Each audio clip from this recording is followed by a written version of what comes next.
Vamos lá então. Agora sim, uma vez mais, olá, bom dia! Já estamos aqui em estúdio com o Sr. Padre Vítor Arruda connosco então aqui. Olá, muito bom dia, Sr. Padre. Bom dia, Lucélia. Estávamos nós aqui a ultimar aqui os preparativos. Acho que os austadores estavam assim um bocadinho altos, não era? Era. Mas já está tudo... Já está melhor, já. Bom dia para todas as ouvintes e todos os ouvintes da rádio Asas do Atlântico. Deixemos-nos levar por estas asas que nos levam tão longe. E hoje vamos tentar tocar Deus com as asas do Atlântico. Eu não tenho a certeza absoluta se nós estamos online. Nós tivemos com alguns problemas, infelizmente, o mês de novembro e este mês de dezembro tem sido complicado. Nós estamos à espera de umas baterias para substituirmos o equipamento. Pedimos imensa desculpa a quem costuma ouvir através da internet, mas são coisas que acontecem. Pois, claro. Não podemos evitar. Se não depende de nós, há de vir um presentinho de Natal aí para tratar da net do Asas. Este fim de semana é prolongado. Temos o domingo do Advento, o segundo já. Vai-se acender a segunda vela na coroa do Advento. E temos a Imaculada Conceição da Virgem Santa Maria. Vamos dizer uma palavrinha primeiro sobre o segundo domingo do Advento. Introduz-nos uma figura importantíssima na história da salvação. Para já, no Advento, há figuras que são muito importantes, pela importância que elas tiveram na preparação da vinda de Jesus. Uma delas é o profeta Isaías. Isaías é um livro da Bíblia que é lido durante todo o tempo do Advento, durante a semana e também aos fins de semana, na primeira leitura. E porquê Isaías? Porque Isaías foi um homem da esperança, um homem que soube ver para além das situações dramáticas em que ele viveu. Ele viveu por volta do século VIII, VII a.C. vir ao mundo, no momento em que o povo judeu, mais uma vez, tinha perdido a independência. Era um povo subjugado por um outro povo, naquela altura, Babilónia. E este profeta, a missão do profeta nunca é anunciar desgraças ou dizer vocês estão a sofrer porque são castigos dos vossos erros, Deus castigou-vos dos vossos erros. Não é essa a missão do profeta. A missão do profeta é sempre anunciar uma boa notícia. Então, Isaías teve esta capacidade de, no meio daquela desgraça, começar a ver sinais de esperança. E foi dizendo ao povo duas coisas muito importantes. Primeiro, este momento que nós estamos a viver vai passar. E isto foi incutindo esperança no povo. Aquele momento em que eles estavam na Babilónia, estavam desterrados da sua terra, tinham perdido os seus costumes religiosos, o templo tinha sido destruído, o templo de Jerusalém. E este homem, as pessoas podiam pensar que aquele tempo nunca mais acabaria. E ele foi dizer, ele começou a ver que a Babilónia também estava a cair como um império e, portanto, é um homem que estava atento aos sinais. Percebendo que a Babilónia ia cair, é natural que o povo sentisse um certo fôlego, respirar fundo, de, às tantas a seguir, viria um outro reino que os libertasse e os deixasse voltar para a sua terra, para a sua pátria, para a Palestina. O que aconteceu realmente? Veio um outro povo, persa, que libertou o povo judeu e o deixou ir para a sua terra. Portanto, ele começou a ver esses sinais e começou a dizer ao povo, preparem-se, porque vai acontecer, vai chegar a libertação. A libertação é um dos dons mais preciosos do ser humano. E, portanto, todos os profetas, o dom maior que eles anunciavam ao povo era sempre o dom da libertação. A outra coisa que Isaías também foi anunciando ao povo foi a chegada do Messias, que um dia seria ele próprio a reinar sobre o povo. Seria ele o rei. Seria ele aquele que dominaria os corações e a vida do povo. Então, a importância deste homem, que 800 anos antes de Jesus vir ao mundo, já começou a anunciar a vinda do Messias. Ele tinha uma consciência absoluta desta verdade. Deus é um Deus que não nos abandona. Deus é um Deus que está connosco. Ele é um Emmanuel, um Deus connosco. E ele não experienciou isso. Ele não viveu para o nascimento de Jesus, porque viveu 800 anos antes, mas era um homem que tinha esta visão de que Deus seria um dia tão Emmanuel, ou seja, tão conosco, que Ele próprio é que viria. Não mandaria mais profetas, não mandaria mais reis, mas Ele próprio é que viria governar o seu povo. Daí a importância de Isaías no tempo do Advento, porque foi o primeiro a anunciar a vinda do Messias. Depois temos uma outra figura importantíssima, que é João Batista. João apresenta-se como a voz. Ele é a voz. Não é a voz do programa dos segredos, é a voz que proclama e que anuncia a chegada já do Messias. Este, contrariamente àquilo que Isaías fazia, Isaías usava o verbo no futuro. Virá um dia o Messias. Este diz, já está no meio de nós. Já está no meio de nós aquele que esperávamos. Então, neste domingo, começa a falar-se também de João Batista, uma figura que depois de cumprir a sua missão, desapareceu para que Jesus aparecesse. É um homem de uma humildade extraordinária. E a humildade é a verdade a nosso respeito. Quem não é mais do que pretende ser, quem é fiel a si próprio, de facto, é uma pessoa humilde. O Evangelho do domingo inicia, porque estamos no ano de Marcos, iniciamos agora o ano de Marcos, o ano B, começa o princípio do Evangelho de Jesus Cristo, o Filho de Deus. Está escrito pelo profeta Isaías. Vou enviar à tua frente o meu mensageiro que preparará o teu caminho. O próprio Isaías anunciou a vinda do João Batista, antes da vinda do Messias. Princípio do Evangelho de Jesus Cristo. Esta frase é importantíssima porque a palavra Evangelho é boa notícia. Ou seja, Marcos começa a escrever para os seus ouvintes, para os seus leitores, e começa a escrever com esta expressão. Olha, eu vou-vos dar uma boa notícia. De Deus vem é uma boa notícia. De Deus só se esperam boas notícias. Precisamente para tirar aquela ideia que as pessoas tinham que de Deus muitas vezes vinham era castigos, maldições. O evangelista Marcos quer dizer às pessoas esta grande novidade, que de facto do céu só vêm boas notícias. A própria Bíblia, no primeiro livro da Bíblia, quando Deus, simbolicamente, aquela história da criação, que sabemos que é simbólica, mas o autor sagrado, depois de Deus fazer seja o que for, ir fazendo, vai dizendo, e Deus viu que era muito bom, e Deus viu que era muito bom, e Deus viu que era muito bom. Portanto, não sei como é que se relacionou Deus com medo, com más notícias, com anúncios de catástrofes ou de Deus, só vêm boas notícias. O evangelista quer dizer isto àquele povo. É uma notícia boa, jubilosa, alegre. Início de uma boa notícia que é a pessoa de Jesus Cristo. A vinda de Jesus ao mundo é a prova provada de que realmente de Deus só vem o bem, só vem Ele. Quando às tantas os judeus naquela altura, porque já não havia profetas há 300 anos, eles esperam, Deus está zangado connosco, Deus nunca mais nos mandou um profeta e grandes calamidades virão agora a seguir. Quando os judeus estavam preparados por uma grande desgraça que viria de Deus, porque quando não aparecia um profeta no judaísmo, eles consideravam que Deus estava zangado com eles, fechou-lhes a porta, os céus estavam fechados, e eles então, à espera de uma má notícia ou de uma desgraça, de repente vem a boa notícia. É o próprio Deus que vem. É o próprio Deus que vem à Terra. Nas nossas vidas, nós temos que também ter essa certeza.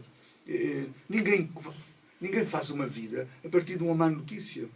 Ninguém começa uma vida a partir de um drama. Nós, de facto, precisamos de coisas boas notícias. E quando alguma coisa menos boa acontece, a boa notícia que pode acontecer a partir de uma coisa menos boa, por exemplo, num relacionamento, é o perdão, por exemplo. O perdão que dá esperança ao relacionamento. A capacidade de perdoar que dá esperança ao novo relacionamento e, portanto, torna-se, mesmo uma coisa menos boa, pode até tornar-se uma coisa boa, uma boa notícia. No Advento nós celebramos esta verdade. Deus que se aproxima no tempo e no espaço. Dentro das pequenas coisas de cada dia, Ele bate à nossa porta. O interesse é que nós abramos a nossa porta de todo o coração, porque aquilo que Deus quer fazer em nós é sempre o melhor para nós.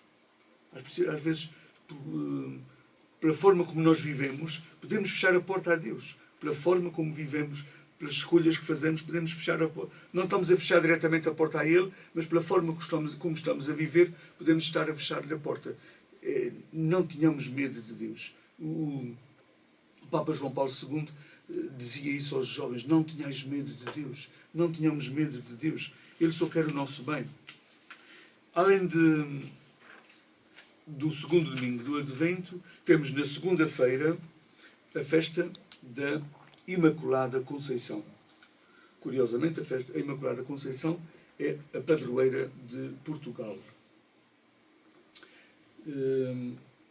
A Imaculada Conceição, o que é que celebra de Maria? Celebra a sua conceição, portanto, o momento em que os pais de Maria, simbolicamente Joaquim e Ana, não se sabe quem são, a tradição chamou-lhes Joaquim e Ana, no momento em que eles pensaram conceber Maria, nesse momento já está a presença de Deus. É isso que a Igreja quer dizer com a Imaculada Conceição. Ela é toda de Deus desde a sua conceição. Toda de Deus. É importante nós não esquecermos que estamos a viver num tempo, aquela altura, em que a mentalidade, as linguagens, a forma de entender até mesmo a relação sexual e a concepção de filhos não era a mesma que nós temos hoje. É claro que todos nós, antes de sermos concebidos pelos nossos pais, já somos um pensamento de Deus e somos todos de Deus. Todos de Deus. Todas as pessoas são todas de Deus. Naquela altura não se entendia dessa forma, por isso é que se achou que era um privilégio de Maria ser a Imaculada Conceição, no sentido de que ela estava isenta, não estava incluída naquilo que se chamava o pecado original, que é esta tendência que o homem tem para desobedecer a Deus, para se querer desligar de Deus, para cortar o fio que o liga a Deus, pensando que assim vai ser mais livre, mas assim no fundo vai se emaranhar na sua própria teia.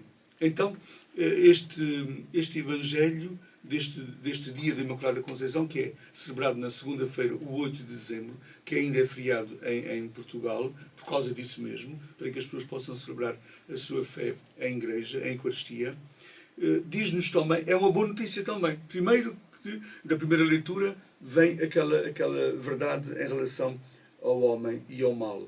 O mal não terá a última palavra. O mal não vencerá.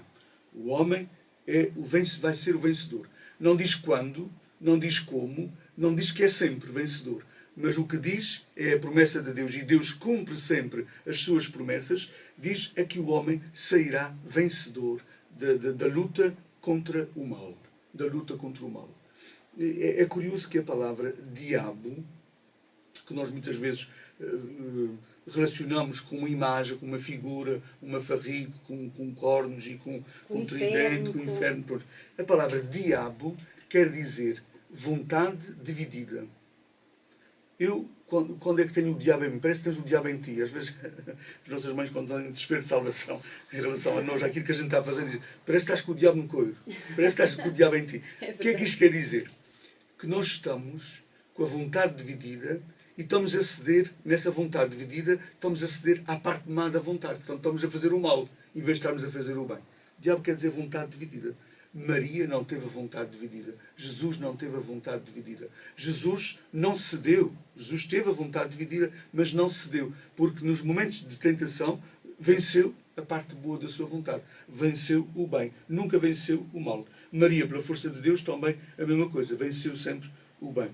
Então, esta notícia que foi anunciada aos nossos primeiros pais, simbolicamente naquela história de Adão e Eva, da serpente e da maçã, que é uma história simbólica, como todos nós sabemos, aí, nessa altura que o homem se deixou vencer pelo mal, na vontade dividida cedeu ao mal, agora vem uma boa notícia. É que, finalmente, Deus cumpre a sua promessa em Maria. E então exulta aquela palavra ave, cheia de graça, o Senhor está contigo, aquela saudação que vem do anjo, é dizer: olha, a promessa está-se a cumprir em ti. Ave quer dizer: trago-te uma boa notícia do céu, trago-te uma boa notícia. Tu és toda amada de Deus, toda amada de Deus e toda amada para sempre. És a escolhida de Deus, a cheia de graça, que nós traduzimos por imaculada, é a mesma coisa. Cheia de graça quer dizer, tu és toda de Deus. Deus enamorou-se de ti. Deus enamorou-se de ti e nunca mais de ti se vai desapegar. Porque o namoro de Deus para com as pessoas é um namoro que não termina. ele gruda em nós. Gruda definitivamente, nunca mais nos deixa. Maria foi uma que experimentou isso.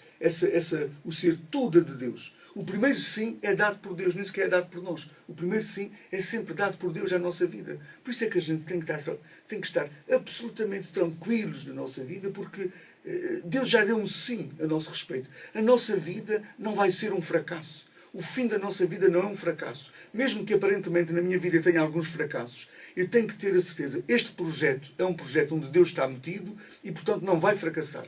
Nós não vamos fracassar. Porque Deus já está lá. Já está garantida essa parte. Para impedir que eu seja um fracasso na minha vida, e eu corri o risco de ser um fracasso, Deus meteu-se na minha vida. E então, o meu nome para Deus é este. Eu sou um amado para sempre de Deus. Um amado para sempre. Maria experienciou isso na sua vida.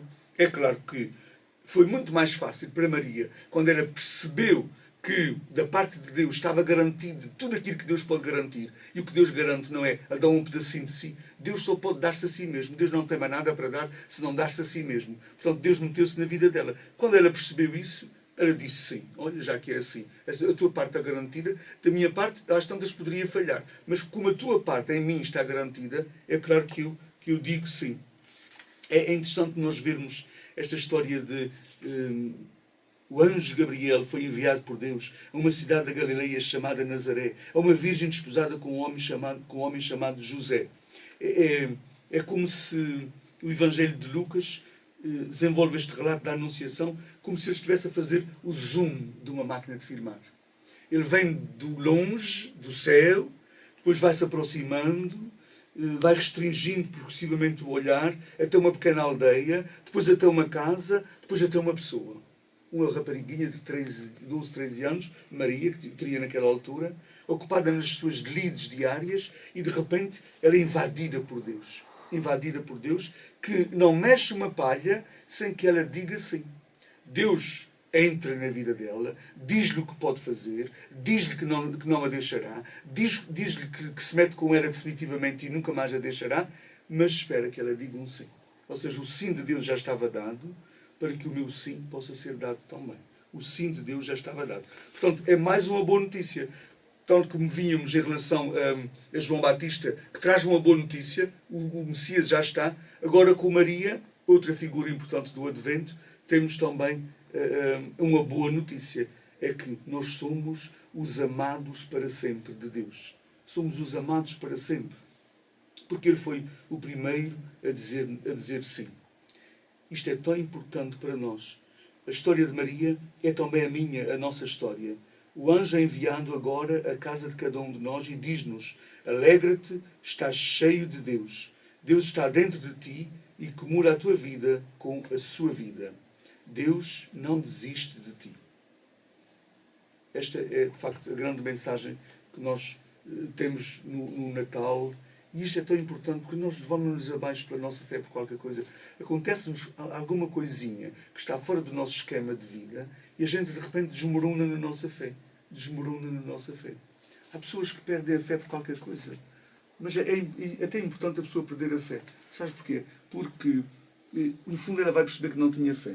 Se eu perco a fé porque um padre falhou, porque um padre fez assim, porque eu era tão boa para Nosso Senhor e Nosso Senhor deu-me uma doença grave, ou levou-me o meu marido, ou fez-me isto, ou fez-me aquilo.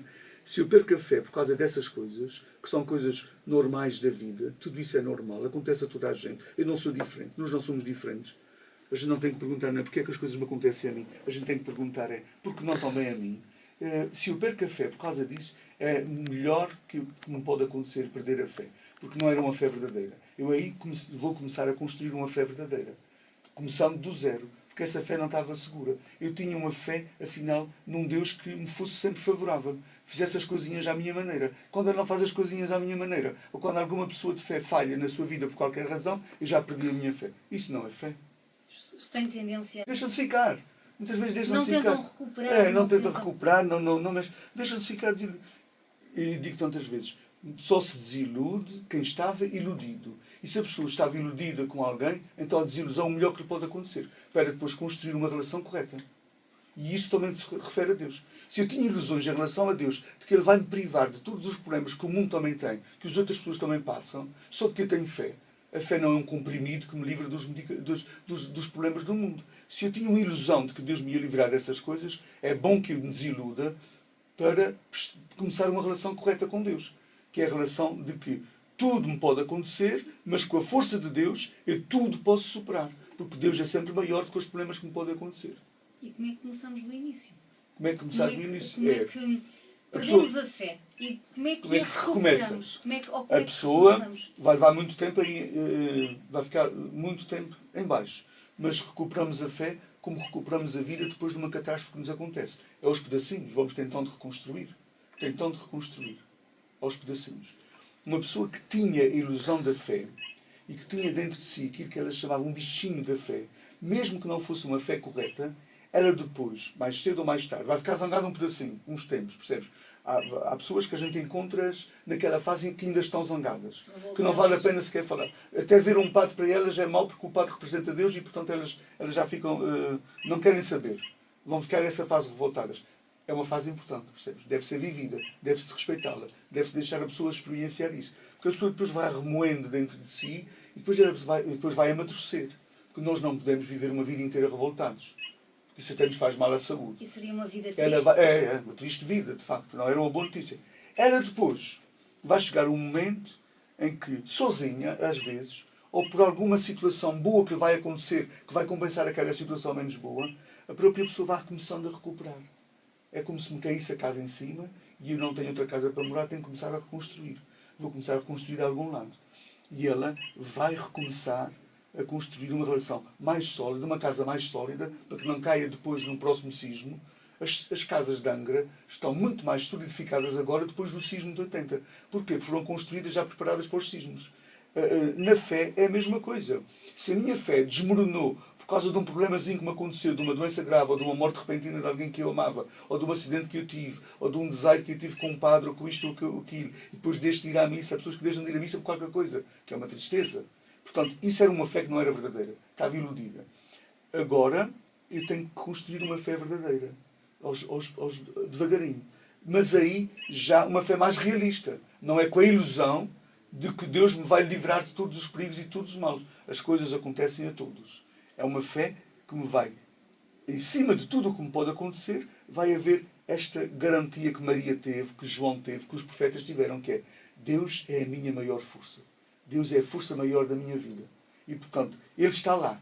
Ele está lá para me fazer sair das situações, mais forte ainda, mais fortalecido. Uma pessoa que não sai de uma situação dramática, mais fortalecida, a vida o que é que vai fazer? Porque a vida gosta dele, o universo conspira a nosso favor, a vida vai lhe dar mais situações dramáticas até que ele aprenda mesmo. Ele tem que aprender. Porquê? Porque a gente precisa de aprender. A gente veio ao mundo para aprender. Senão não precisávamos vir ao mundo, porque a gente já estava em Deus. A gente veio ao mundo para aprender. E quando eu não aprendo numa lição, vou ter que aprender noutra lição que vai vir a seguir. Então, a fé dessa pessoa vai recuperar muito devagarinho. Ela vai construir muito solidamente.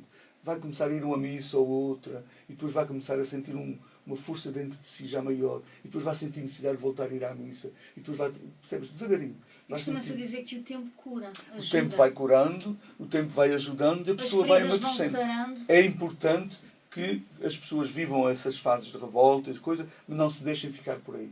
A vida é tão curta e tão bela para a gente ficar revoltados, para a gente ficar na modo baixo, para a gente não querer saber de nada nem de ninguém. É muito triste viver uma vida assim.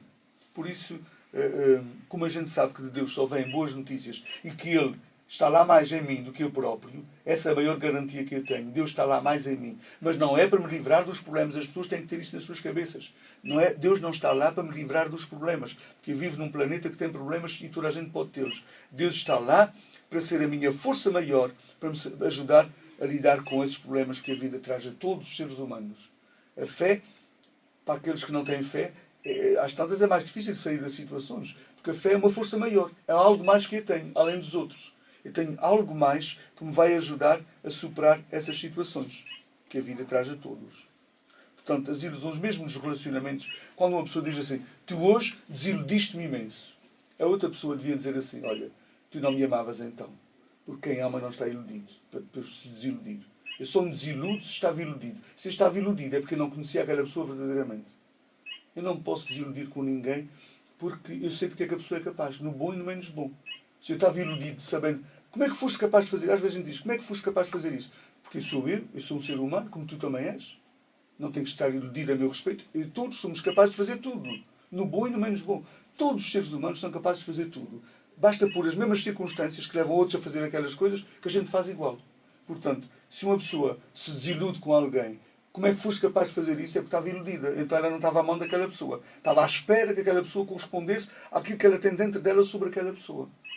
As pessoas não têm que corresponder aos nossos patamares interiores. A pessoa é o que ela é. E a gente aceita, ama e aceita. Portanto, não temos que estar iludidos. Há muitos relacionamentos que falham porque as pessoas têm desilusões. Já a pessoa desiludiu muito. Olha, minha amiga, a culpa foi tua. Minha amiga, a culpa foi tua. Porque estavas iludido. E isso não se pode estar em relação às pessoas. Isso é falta de amor. Viver iludido com alguém é falta de amor. É falta de amor verdadeiro e de respeito para com a pessoa. Porque se eu sou capaz de tudo, ela é também capaz de tudo. Portanto, não tenho que me desiludir quando a pessoa me faz alguma coisa e diz assim, eu sei que eras capaz disso, mas eu amo-te à mesma. Porque és capaz, porque eu também sou capaz. Não é dizer à pessoa que ela é desprezível e que ela é capaz de tudo. Não. Eu também sou capaz, portanto, tu também serás capaz disso. Portanto, eu amo-te à mesma. Não há ilusões aqui, não há ilusões, porque portanto, não há desilusões, porque as pessoas somos assim. Nós somos assim. Os seres humanos. E a partir daí é que se constrói o crescimento do ser humano. Não é ficarmos assim. É crescer, sermos melhores, é claro, mas não é pela ilusão que o outro tem a meu respeito que eu vou querer manter essa ilusão. Portanto, eu vou dar o meu melhor para que o outro mantenha a ilusão que tem a meu respeito. Não. Eu dou o meu melhor para ser mais feliz e se eu ser mais feliz, o outro vai ser mais feliz. Aquele que me ama e aquele que eu amo. Para ser uma melhor pessoa. Pois. Muito bem. Olha, antes de passarmos a nossa agenda, eu tenho aqui uma pequena perguntinha que é: o Papa Francisco recebeu os Romeiros de São Miguel. Tem alguma coisa a dizer sobre isso? Eu não. Eu estive em curso de cristandade e, mas portanto, ele recebeu, estive fechado e nem sequer. Ontem é que falei com o Padre Rui sobre esse assunto e ele disse-me que tinha ido lá o padre, que é o diretor espiritual do movimento dos Romeiros em São Miguel, e o chefe do grupo coordenador, o coordenador do grupo coordenador dos Romeiros em São Miguel.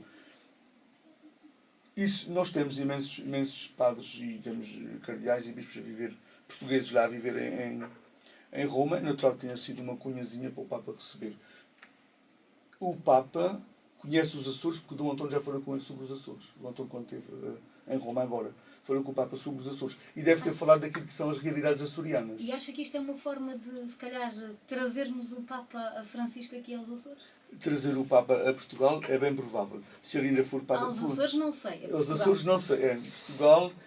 O João Paulo II, que foi uma surpresa para nós açorianos, ele próprio é que sugeriu, e depois trabalhou-se isso com a Conferência Episcopal Portuguesa, sugeriu que passasse por 2 ou 3 ilhas dos Açores quando esteve cá numa das suas visitas, em 91. Portanto, o Papa Francisco pode ter esse gosto de querer vir aos Açores, se vier a Fátima em 2017 para celebrar os 100 anos das aparições das visões de Fátima. Era bom que assim não fosse. É bem provável. Agora, vai depender também da saúde dele. Nós estamos em 14. 2017 é daqui a 3 anos. Seria maio de 2017. O Papa não tem uma saúde de ferro. O Papa tem uma saúde fragilizada.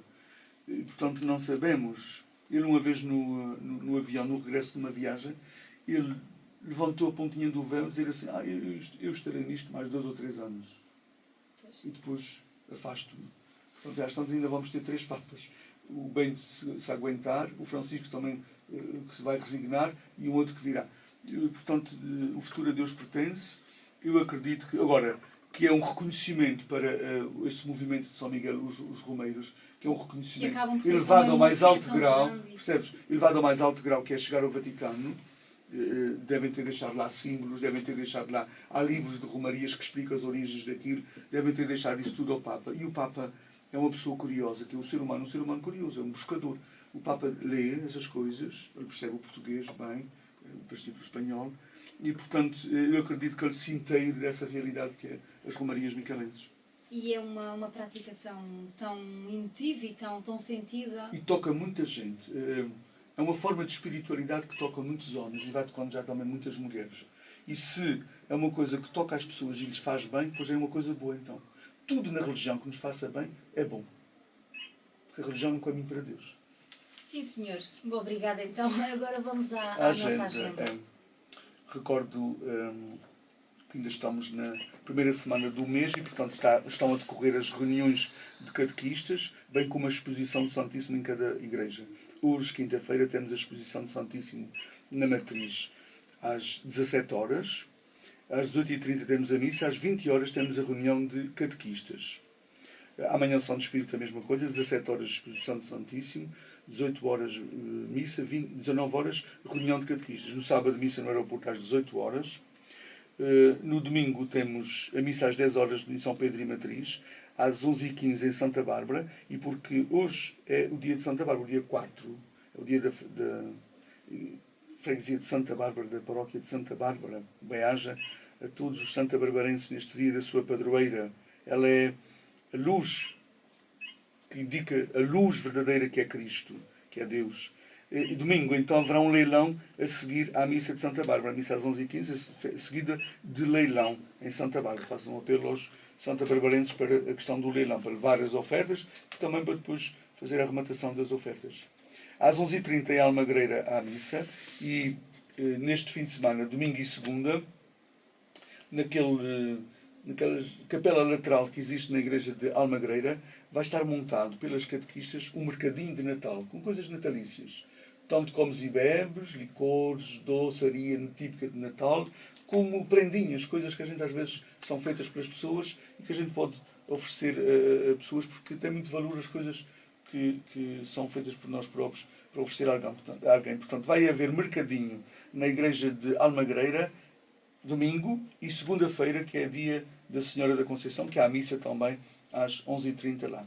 12h30 haverá a missa em Santo Espírito. Às 16 horas, domingo, como é o primeiro domingo do mês, teremos a adoração ao Santíssimo, que todos os meses circula por uma igreja. Domingo será na igreja de Santa Bárbara, às 16 horas, que é promovido pelo movimento que temos na ilha, chamado Zeladores da Santa Face, mas que é aberto a todas as pessoas. Se não podem ir durante a semana estas adorações que há aqui, naquele domingo à tarde é 1 hora só, das 16 às 17, de adoração ao Santíssimo, para prepararmos o coração para a vinda de Jesus. Recordo que na segunda-feira é também dia santo, portanto haverá missa às 10 horas em São Pedro na Matriz com os bombeiros da nossa ilha, porque a Imaculada Conceição é padroeira dos bombeiros.